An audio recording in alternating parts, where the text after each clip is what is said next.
Je vais vous présenter les bases de Gantt Project, un logiciel de gestion de projet gratuit et en téléchargement libre sur Internet. L'icône de ce logiciel, Gantt Project, est représentée ici par une abeille. Suite à cette vidéo, vous serez capable de lister les tâches que vous voyez ici à gauche, de les organiser par macro-tâches, d'indiquer qui fait quoi, donc les ressources nécessaires au projet pour chacune de ces tâches, de les planifier dans le temps, de préciser certains ordonnancements que vous voyez ici, de suivre leur progression dans le temps grâce à cet agenda, et de personnaliser par la suite votre Gantt en couleur, comme le représente ici un exemple de projet d'animation. Donc nous allons démarrer par étapes la réalisation de ce projet d'animation. Vous avez ici en haut de la barre de menu projet, je vais ouvrir un nouveau projet et je vais l'appeler animation.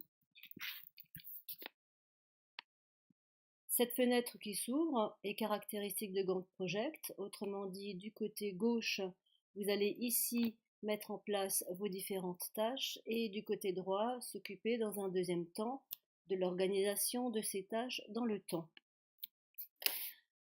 Dans un premier temps, lorsqu'il y a un projet à mener, nous n'avons pas nécessairement toutes les tâches en tête. Je vais donc proposer un certain nombre de tâches de façon aléatoire à mener pour ce projet d'animation salon. L'icône ici, ce raccourci indique les nouvelles tâches que l'on peut mettre progressivement en place, tâche 0, ou vous pouvez aller directement aussi dans la barre de menu, tâche, nouvelle tâche. Bien sûr, le raccourci est plus pratique. Vous voyez, à chaque fois que je clique, une nouvelle tâche s'affiche. Donc, je vais mettre de façon aléatoire des idées d'activités. Par exemple, je sais qu'il va falloir définir les stocks de produits, préparer les catalogues, préparer la documentation commerciale.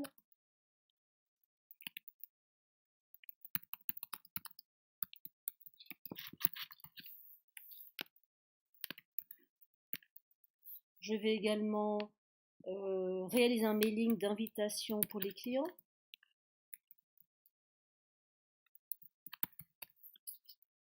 Je vais aussi penser à réserver l'hôtel. Également réserver les moyens de transport. Je souhaite aussi mettre en place un planning de présence commerciale.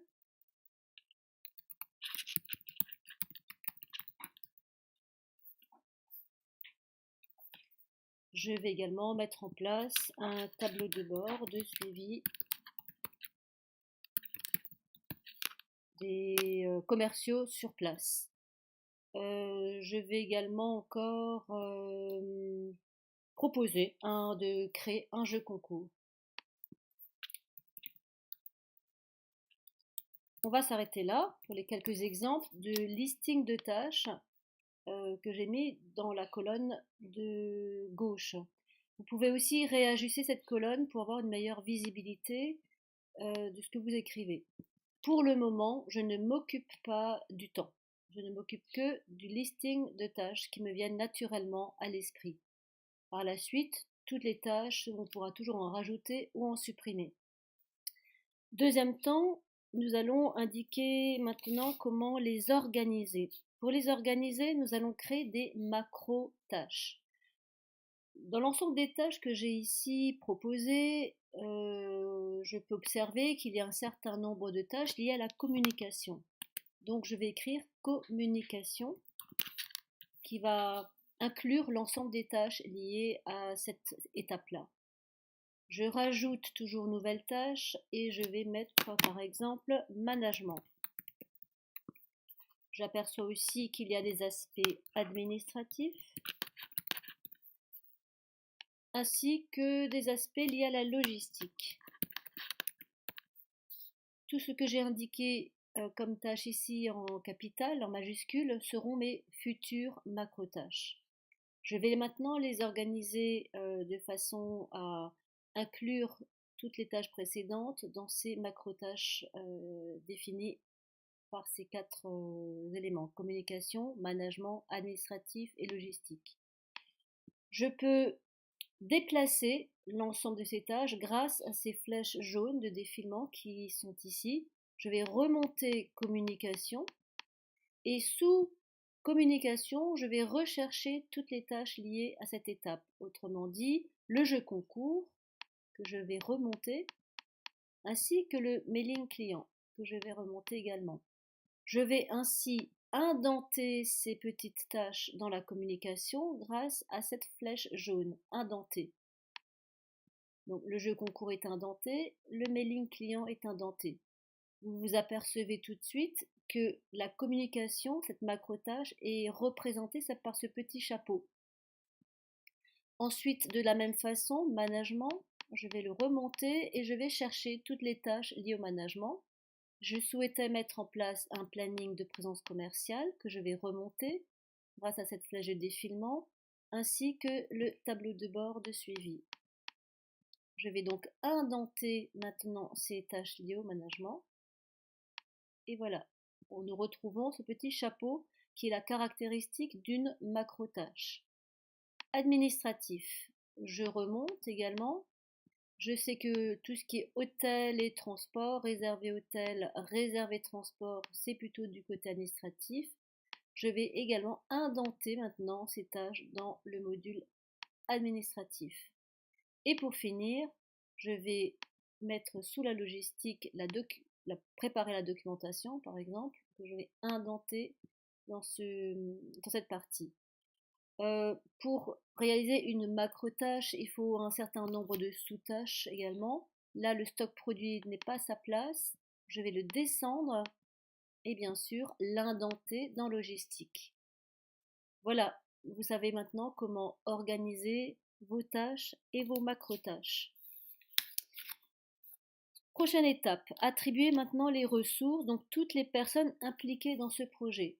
Pour ceci, je vais aller ici dans le diagramme des ressources et je vais, grâce à ce raccourci, donc nouvelle ressource, chercher et on va dire attribuer un nom donc de toutes les personnes impliquées dans ce projet. En cliquant sur ce raccourci, une fenêtre s'ouvre, nom. Je vais me mettre moi-même en tant que responsable ou en tant que chef de projet.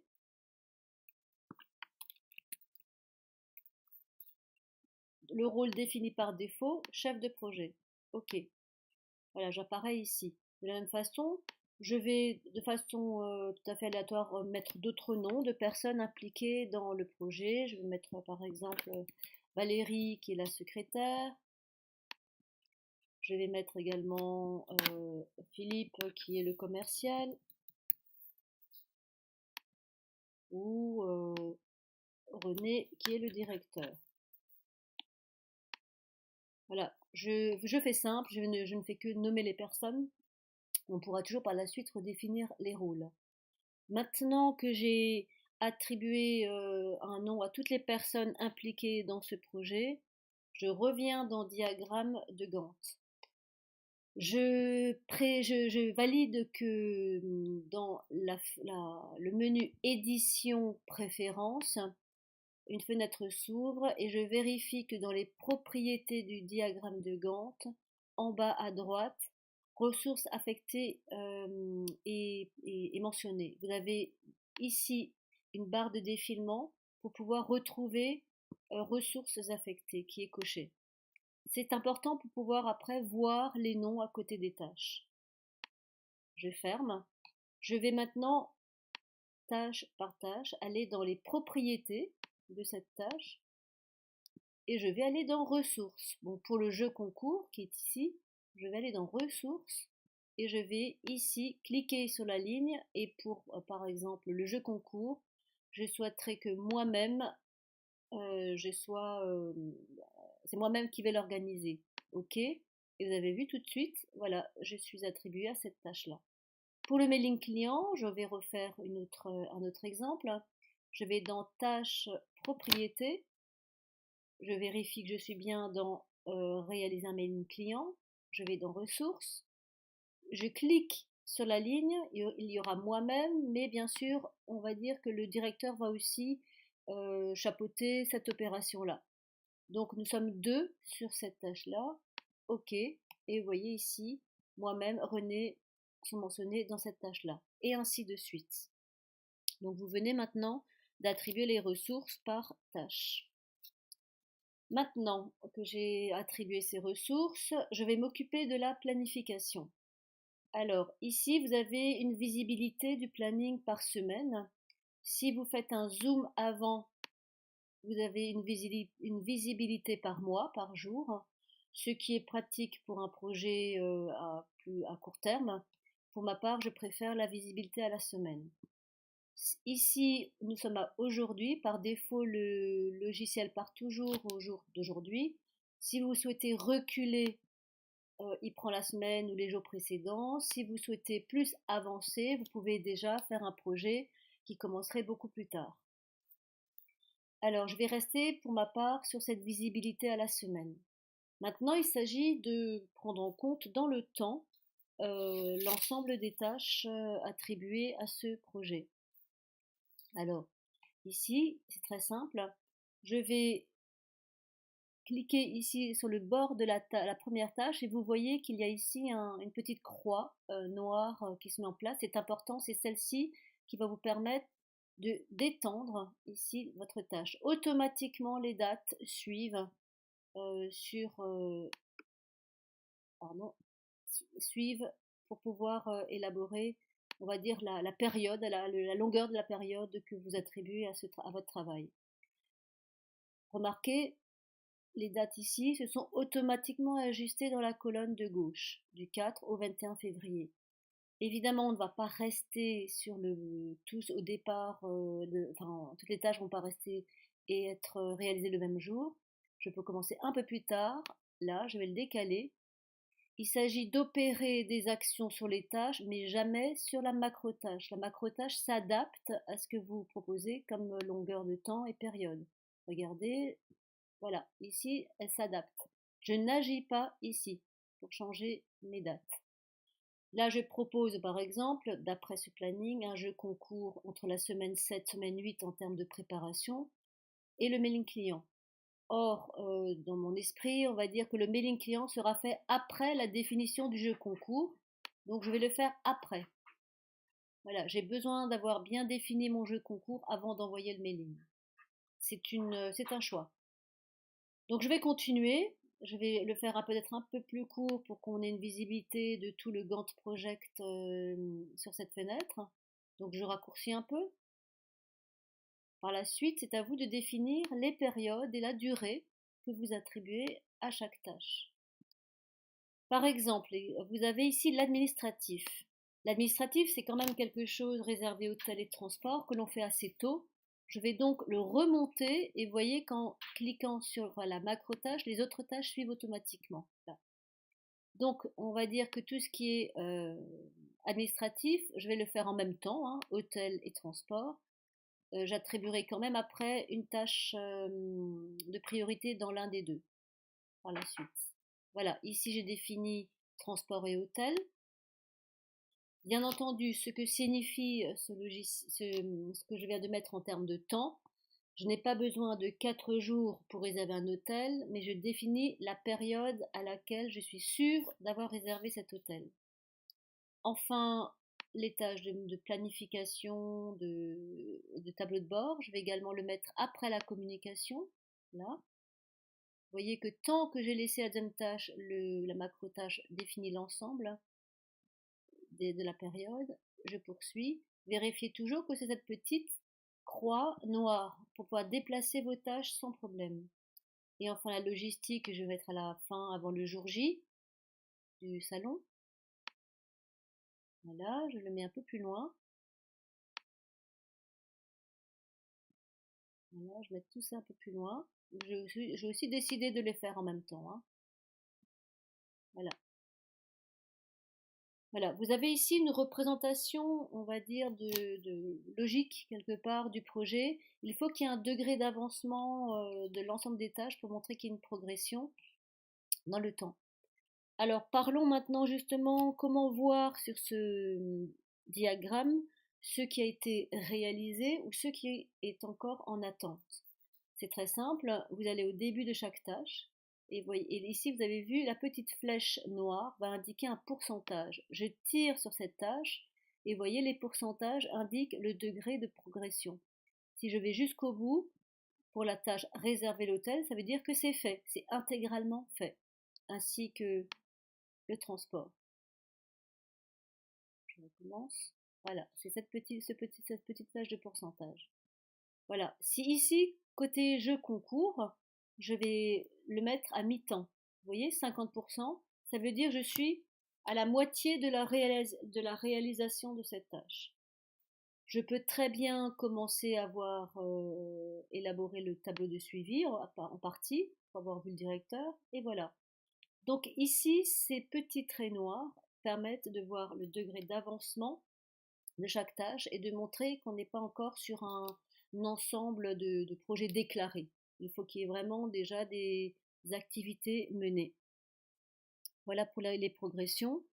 Une dernière chose concernant ce diagramme de Gantt, qui peut être intéressante à préciser, certaines tâches doivent être absolument faites avant le début d'une autre. Donc j'appelle ça l'ordonnancement des tâches que l'on veut mettre en évidence. Par exemple, le jeu concours et le mailing client. Tant que je n'ai pas fini ce jeu concours, tant que je n'ai pas bien mis les caractéristiques en place, je ne peux pas réaliser ce mailing client. Donc je vais dans ma tâche mailing client, je vais aller dans les propriétés de cette tâche et je vais aller dans prédécesseur. Donc le prédécesseur à mon mailing, en cliquant dessus, sera la création de ce jeu concours. Ce que signifie ici cette relation, c'est qu'à la fin de la création de ce jeu concours, je peux commencer le début de ma tâche mailing. Voilà ce que cela signifie. Je vais également tout de suite vous dérouler les autres relations qui existent. La fin d'une tâche permet la fin de l'autre. Le début d'une tâche permet la fin de l'autre, ou le début d'une tâche permet le début de l'autre. Donc on a 4 modalités de relation.